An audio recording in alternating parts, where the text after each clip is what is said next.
This strategy helped me predict when to close all my positions because a bear market was coming. And guess what? A few days later, my main investment dropped by 60%, and it wasn't the only one. I likely made the best move possible with just a basic understanding of how markets actually work. Now, let me show you exactly what I did, so you wouldn't buy top and sell the bottom, as you did last time. First, why does the price move? Well, if there is more demand than supply, the price rises. If there is more supply than demand, the price goes down. Easy.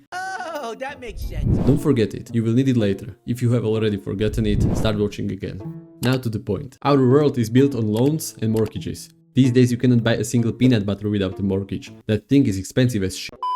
But let's take a more realistic example. Let's say you want to buy a house. What do? You go to your bank and ask for a mortgage. One mortgage, please. However, since your bank isn't a money generator, they need to obtain the funds for you. So they go and ask another, bigger bank, also known as Central bank. It's something like bank for banks. The central bank provides money, but it's not that simple. You will need to give me back 5% more, otherwise it's not profitable for me. Okay bro, I got you. Your bank then goes and lends you the money. But it also has conditions. I'll give you the money, but you need to give me back 10% more. You agree, because you really want that house. Everyone stays happy and profitable, except for you, as you'll have to repay 10% more in the future. But what if all the people do the same? Everyone will suddenly have a lot of money. That means they will feel rich and not only they start buying houses, but even peanut butter will be cheap for them. When sellers notice this, they raise prices to make more money. Everyone is so rich, I wanna be too. This will devalue your money because now we won't be able to buy the same amount of peanut butter as yesterday. In other words, Inflation. when inflation gets too high, those men in suits show up, central bankers, and they raise interest rates. Interest rates determine how much normal banks have to repay to central banks after borrowing money. In our case it was 5%. Let's say they double it to 10% now.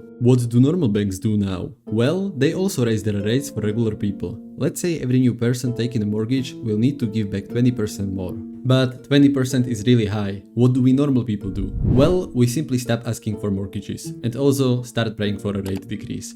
As a result, fewer people will take a mortgage, leading to reduced spending and also investing. This is how inflation works. When money becomes less valuable, interest rates rise to slow it down. And what about bear markets? It's the same. When interest rates are low, people often take mortgages and loans, feeling rich. And they also invest more, causing everything to grow. This is also known as a bull market. However, this leads to rising inflation, prompting central bankers to raise their rates to calm people down. And as you already know, when there is the same supply but less buyers, assets decrease in price, which is also known as a bear market. This method has been around for years, and you can predict the current stage by comparing inflation and interest rate data. Easy peasy. If you like this video, don't forget to like it and subscribe. If you didn't, please write me at least a comment on what should I improve.